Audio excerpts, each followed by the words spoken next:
Bismillahirrahmanirrahim. Assalamualaikum warahmatullahi ta'ala wabarakatuh. Alhamdulillah.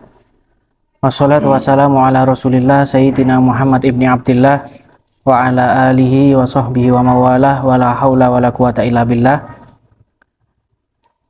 Para pemirsa, para pecinta, para pengikut YouTube MCT Malang Raya, alhamdulillah kita bisa melanjutkan pembahasan kita yang mana kita masih berada di dalam pembahasan apa saja yang membatalkan sholat. Sebagaimana yang telah kita bahas kemarin, setelah salah satu yang membatalkan sholat itu adalah terbukanya aurat, kemudian kita juga sudah memulai sedikit tentang ketika seseorang itu berbicara ketika dalam keadaan sholat. Nah, mungkin ini menjadi pembahasan kita kali ini, yaitu yang keempat dari sesuatu yang membatalkan sholat ketika kita mengucapkan atau berbicara dengan dua kalimat atau satu kalimat yang bisa atau dua huruf, dua huruf atau satu huruf yang bisa membatalkan sholat dan kita ucapkan dalam keadaan sengaja, maka ini bisa membatalkan sholat kita. Semisal dua huruf itu dikatakan seperti ketika kita mengucapkan iya, maka iya di sini yang tergolong, walaupun hakikatnya di situ dalam bahasa Indonesia 3 huruf, tapi di sini dihukumi 2 huruf. Begitu juga disebutkan di sini perkataan yang bisa membatalkan sholat adalah ketika ada sesuatu perkataan yang mungkin bahkan dalam bentuk doa, tapi doa tersebut sholihan li khitabil bashar, bisa juga digunakan untuk bercakap dengan seseorang yang lain. Ya, seperti di sini ketika ada orang yang bersin, kemudian orang tersebut mengucapkan alhamdulillah. Kita dalam keadaan sholat, kemudian kita mengucapkan balasannya yaitu ya rahamukallah. Maka ya rahamukallah di sini karena ada dhamir atau lafadz yang bisa digunakan untuk berbicara dengan seseorang, yaitu yang artinya ya rahamukallah ini semoga Allah merahmatimu, ya. Maka merahmatimu ini adalah yang dimaksud bisa digunakan untuk berbicara dengan seseorang, maka ini juga bisa membatalkan sholat, ya. Maka ini bisa membatalkan sholat. Bahkan di sini disebutkan seandainya walaupun khitabnya atau perkataan tersebut bisa digunakan atau digunakan untuk bicara kepada seseorang yang bukan manusia, itu juga bahkan bisa membatalkan sholat. Ya, di sini dicontohkan ya ardu robbi wa rabbukallah, wahai bumi. Ya, di sini seakan-akan kita ngajak ngomong yang bukan manusia, yaitu ngomong bumi, ngomong kepada bumi. Ya, di sini dicontohkan wahai bumi, Tuhanku dan Tuhanmu. Ya, Tuhanmu maksudnya ke bumi itu adalah Allah. Ini juga termasuk bisa membatalkan sholat. Atau seakan-akan dia ini ngajak bicara kepada bulan, sehingga di sini dikatakan amantu billahilladzi khalaqaka, aku beriman kepada Allah yang menciptakanmu. Menciptakan siapa? Misal bulan ini, seakan-akan ngajak ngomong dengan bulan ini juga sama bisa membatalkan sholat. Begitu juga di sini dijelaskan walaupun seakan-akan kita ini ngejak ngomong setan dengan lafadz al'anaka bila'natillahi a'udzu billahi minka. Semoga Allah melaknatmu. Semoga Allah ini melaknatmu, maksudnya seakan-akan ngajak ngomong dengan setan. Atau a'udzu billahi minka, aku meminta perlindungan darimu, kepada Allah, darimu, dari setan maksudnya. Maka ini juga sama, bisa membatalkan sholat kita. Ya. Kemudian di sini dijelaskan terus gimana seandainya apa yang kita lakukan, apa yang kita ucapkan tersebut dalam bentuk zikir atau dalam bentuk doa, maka di sini tidak membatalkan sholat, ya. Tidak membatalkan sholat ketika apa yang kita ucapkan dalam bentuk zikir dan dalam bentuk doa, tapi dengan syarat tadi nggak ada khitab kepada manusia atau kepada selain manusia, ya. Kecuali khitab kepada Rasulullah Shallallahu Alaihi Wasallam, seakan-akan kita ini ngajak bicara kepada Rasulullah, maka ini yang tidak membatalkan sholat. Seperti seandainya kita ini mengucapkan salam kepada Rasulullah, assalamu alayka ayuhan nabi, seperti yang kita ucapkan di tasyahud, itu maka tidak membatalkan sholat. Tapi seandainya zikirnya tersebut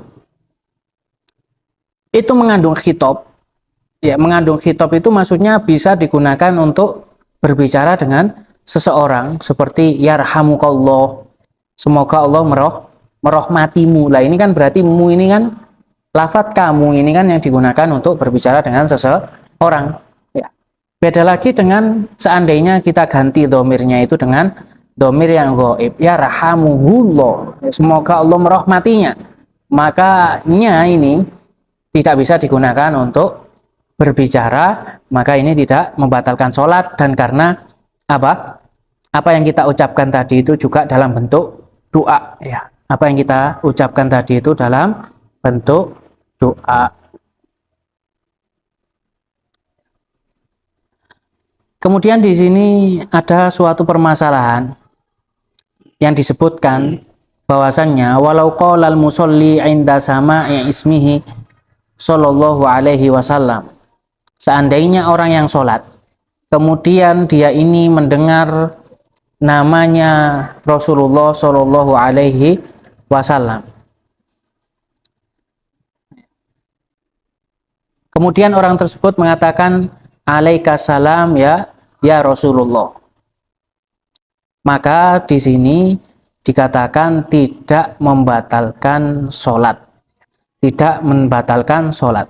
Entah orang yang mengatakan hal tersebut itu orang yang alim, orang yang mempunyai ilmu, atau orang yang tidak mempunyai ilmu, atau orang yang tidak mempunyai ilmu. Bahkan di sini disebutkan permasalahan seandainya Rasulullah itu masih ada, Rasulullah itu seandainya masih hidup, kemudian Rasulullah tersebut memanggil seseorang yang mana orangnya tersebut dalam keadaan sholat, apakah itu membatalkan? Maka di sini dikatakan annahu la syakka fi anna ijabatihi bil qauli awil fi'li wa in kathura la yubtilu sholah. Ya, maka nggak diragukan ketika seandainya Rasulullah itu masih hidup, kemudian Rasulullah memanggil seseorang yang dalam keadaan sholat, kemudian orang tersebut mendatangi Rasulullah, maka ini semua tidak membatalkan sholat. Ya, ini semua tidak membatalkan sholat, didasari dengan dalil yang ada di dalam firman-Nya Allah Subhanahu wa taala, ya ayyuhalladzina amanu istajibu lillahi walir rasul idza da'akum lima tuhyikum. Ya, yang intinya di sini wahai orang yang beriman, ya, maka penuhilah panggilannya Allah dan panggilannya Rasulullah apabila kalian dipanggil, ya. Maka dengan dalil ini seandainya Rasulullah itu masih hidup, kemudian memanggil seseorang yang dalam keadaan sholat, kemudian orang yang dalam keadaan sholat tersebut mendatangi panggilannya Rasulullah, maka ini semua tidak membatalkan sholatnya orang tersebut, ya. Yang mana di sini juga dibarengi dengan permasalahan yang mirip seperti ini, akan tetapi perbedaannya itu ketika seseorang yang memanggil itu adalah kedua orang tua. Di sini disebutkan fa idza da'ahu walidahu au ahaduhuma wa huwa fi sholatin. Seandainya orang tua, ya salah satu dari orang tua kita atau kedua orang tua kita memanggil kita dalam keadaan sholat, ya sedangkan kita ini dalam keadaan sholat, maka gimana hukumnya? Apakah ini semua ketika kita memenuhi panggilannya membatalkan sholat atau tidak membatalkan sholat, atau bahkan wajib atau enggak kita memenuhi panggilan mereka? Di sini ditafsir atau diperinci, dibagi lagi oleh para ulama. Dilihat dulu apakah sholat yang kita lakukan tersebut sholat yang wajib atau sholat yang sunnah. Maka apabila sholat yang kita lakukan adalah sholat yang wajib, maka la yajibu alaihi ijabatuhuma bal yahrum. Nggak boleh bagi kita untuk mendatangi atau memenuhi panggilannya kedua orang tua kita ketika kita ini sudah masuk atau kita ini dalam keadaan sholat bal yahrum, akan tetapi diharamkan bagi kita untuk membatalkan sholat kita dan memenuhi panggilan salah satu dari kedua orang tua kita. Ya, di sini dikatakan wadzalika li anna ijabatul walidaini aw ahaduhuma fardun. Ya benar, memang ya mendatangi, memenuhi panggilan kedua orang tua ini adalah wajib. Ya, sedangkan sholat tersebut juga wajib. Wa qad dakhala fihi fala yajuzu qat'uhu. Ya. Sholat tersebut juga wajib, akan tetapi kita sudah masuk di dalam sholat.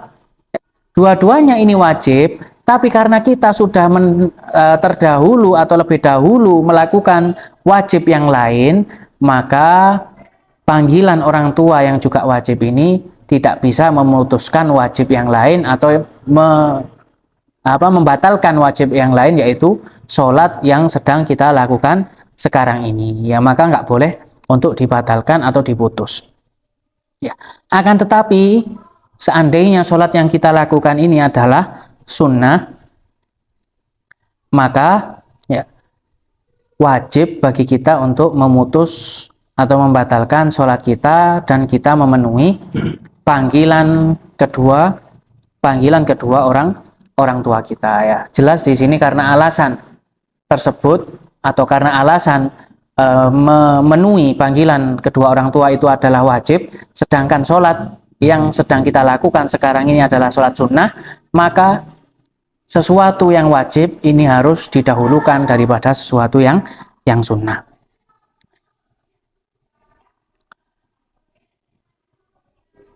Kemudian yang mana kita masih membahas di dalam sesuatu yang membatalkan sholat ketika ini, yaitu ketika seseorang itu berbicara dengan dua huruf atau satu huruf yang bisa difahami dengan sengaja, ya, dengan sengaja.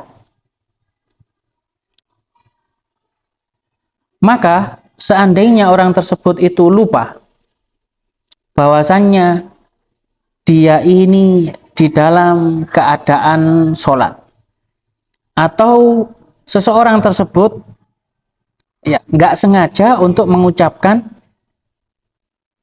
satu huruf yang bisa difahami atau dua huruf tadi, akan tetapi dalam keadaan tidak sengaja, atau seseorang itu benar-benar tidak mengetahui hukumnya bahwasannya hal-hal tersebut itu bisa membatalkan sholat, mungkin karena dia ini baru masuk Islam, atau mungkin dia ini jauh dari para ulama. Ya, maka di sini ketika hal-hal seperti itu, entah lupa, entah kalau nggak sengaja, atau ya gak sengaja kemudian keluar atau orang tersebut tidak mengetahui hukumnya, maka ini la yadurru in qallal kalam, maka ini nggak apa-apa, nggak membatalkan sholat dengan catatan perkataannya tersebut itu cuma sedikit, ya. Yang mana tadi kita bahas salah satunya ketika seseorang itu lupa keadaan dia ini dalam keadaan sholat, kemudian dia ini mengucapkan beberapa kalimat. Lah seperti apa orang yang lupa bahwasanya dia ini dalam keadaan sholat? Di sini dikatakan kaman sallama antalathin fi rubaiyah. Seperti orang yang sudah salam, padahal rokaatnya itu baru 3 rokaat dan harusnya dia ini sholatnya itu 4 rokaat. Ya. Dan harusnya dia ini sholatnya ini 4 rokaat. Ya, misal dia mengira bahwasannya sholatnya ini sudah 4 rokaat padahal masih 3 rokaat. Kemudian dia salam. Kemudian dia ngobrol. Ya. Dia ngomong sama temannya. Kemudian temannya mengingatkan bahwasanya, loh, kamu ini masih dalam keadaan sholat, kamu ini kurang 1 rokaat, misal seperti itu. Akhirnya dia sadar. Ya. Maka omongan yang dia ucapkan setelah salam tadi, ketika masih sedikit, itu tidak membatalkan sholat, dan dia boleh untuk melanjutkan sholatnya, yaitu rokaat yang terakhir ini langsung berdiri melanjutkan rukun-rukunnya, yaitu berdiri mengucapkan atau membaca surat Al-Fatihah. Nah, sedangkan di sini kapan perkataan tersebut dikatakan sedikit, ya, dan kapan perkataan tersebut dikatakan banyak, ya, secara adat. Di sini dikatakan 1 kalimat, 2 kalimat, sampai 6 kalimat ini dikatakan adalah perkataan yang masih sedikit ketika ini dia ini lupa bahwasanya dia ini dalam keadaan sholat, ya, dalam keadaan sholat, ya. Maka orang yang seperti itu nggak masalah ketika ada yang mengingatkan langsung melanjutkan sholatnya, ya, seperti percontohan atau contoh yang barusan kita sebutkan barusan. Kemudian karena di sini membahas tentang seseorang yang berbicara di dalam sholat, kemudian beliau juga menyebutkan sesuatu yang mirip seperti ketika kita ucapkan di dalam sholat. Seperti di sini dikatakan watab tulu sholatu bit tanahnuh. Orang itu bakal batal sholatnya dengan berdehem. Kemudian ketika seseorang itu dohak, ya, ketika seseorang itu tertawa, kemudian wal buka, ketika seseorang itu menangis, walau min khaufil akhirah, walaupun nangisnya ini karena dia ini takut akhirah, wal anin wa ta'awwah, ya, begitu juga sakitnya atau suaranya seseorang yang merintih atau seseorang yang kesakitan ini, ketika suaranya ini sampai mengeluarkan 2 huruf, ini bisa membatalkan sholat, ya. Ini semua bisa membatalkan sholat, ya. Akan tetapi di sini ada catatan bahwasanya yu'daru fil yasiri urfan min dzalika inda ghalabatihi lahu. Akan tetapi itu semua ma'dzur ketika masih sedikit, ya.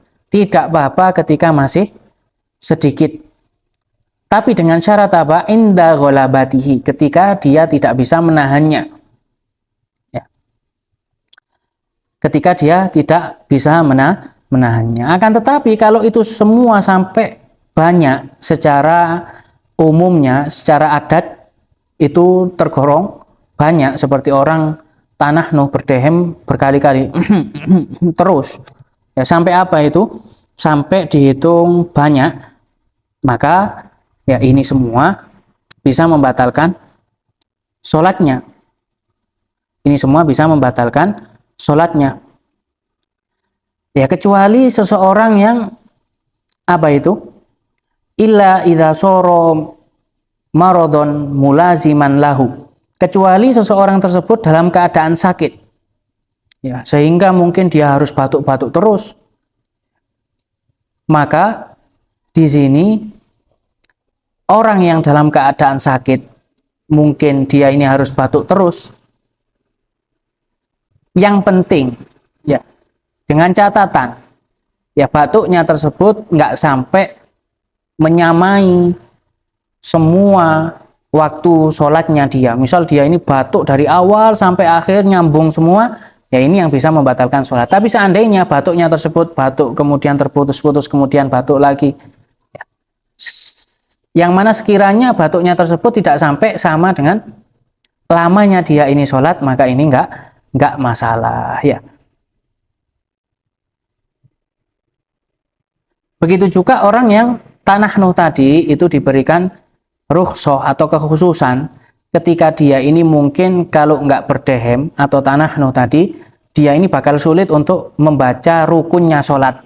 Ya, dia ini bakal sulit untuk membaca rukunnya sholat seperti membaca Al-Fatihah, maka dia ini nggak apa-apa untuk berdehem tadi ketika dia butuh supaya bisa melakukan rukunnya sholat, ya, maka supaya dia bisa melakukan rukunnya sholat. Kemudian di sini disebutkan wala yadurru tabassum fi sholat. Akan tetapi kalau hanya bersenyum itu tidak masalah di dalam sholat, ya, karena senyum itu cuma pergerakan bibir tanpa mengeluarkan satu huruf atau dua huruf, ya, maka cuma tersenyum ini tidak masalah ketika kita dalam keadaan sholat. Kemudian yang membatalkan sholat yang selanjutnya adalah watabtulu as-sholatu bil mufattir. Yang membatalkan sholat itu adalah al-mufattir. Mufattir itu adalah yang membatalkan puasa. Ya.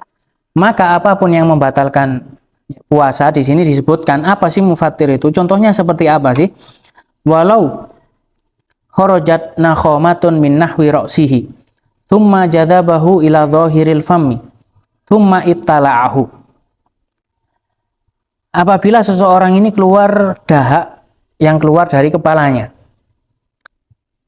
kemudian dia keluarkan sampai dhahir mulutnya, sampai mulutnya yang bagian luar, thumma ibtala'ahu, kemudian dia telan lagi, ya, sebagaimana ini membatalkan puasa, maka ini juga membatalkan sholat apabila ini semua dilakukan dalam keadaan sengaja. Ya, ini semua kita lakukan dalam keadaan sengaja. Tapi kalau seandainya kita lakukan dalam keadaan tidak sengaja, maka ini tidak membatalkan sholat. Ya. Begitu juga ketika seseorang itu dalam keadaan sholat, kemudian dia makan yang banyak, tapi ya, makan yang banyak.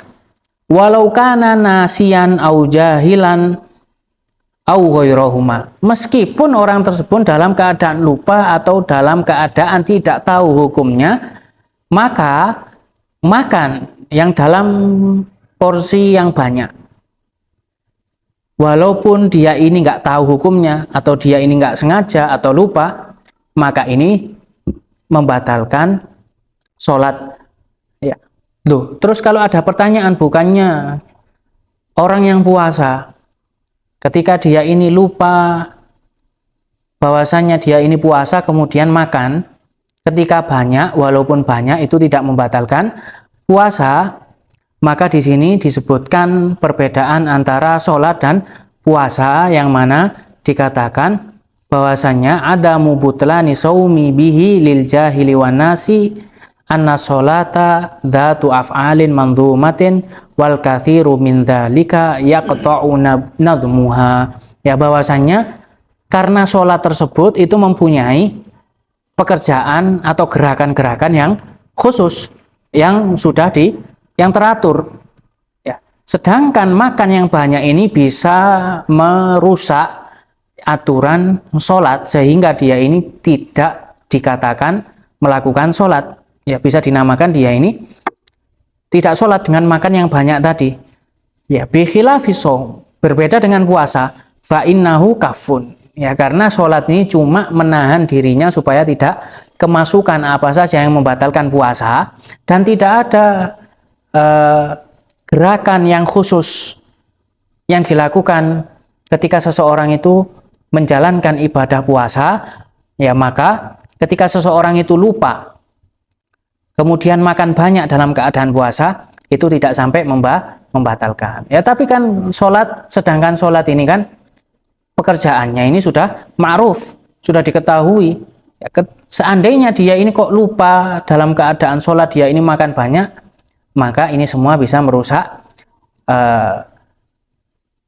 tatanan atau urutan atau aturan dari pekerjaan-pekerjaan sholat yang telah ditetapkan. Ya, ini perbedaan kenapa kok makan yang banyak itu ketika dalam keadaan sholat membatalkan, sedangkan dalam keadaan ibadah puasa itu tidak membatalkan. Yang mana di sini insya Allah hal yang membatalkan yang selanjutnya adalah yang berkaitan dengan pergerakan seseorang tersebut ketika dalam keadaan sholat. Insya Allah kita bahas di pertemuan yang akan datang. Mungkin sekian yang bisa Al-Fakir sampaikan. Wallahul musta'an wa alaihi tuklan. Wassalamualaikum warahmatullahi ta'ala wabarakatuh.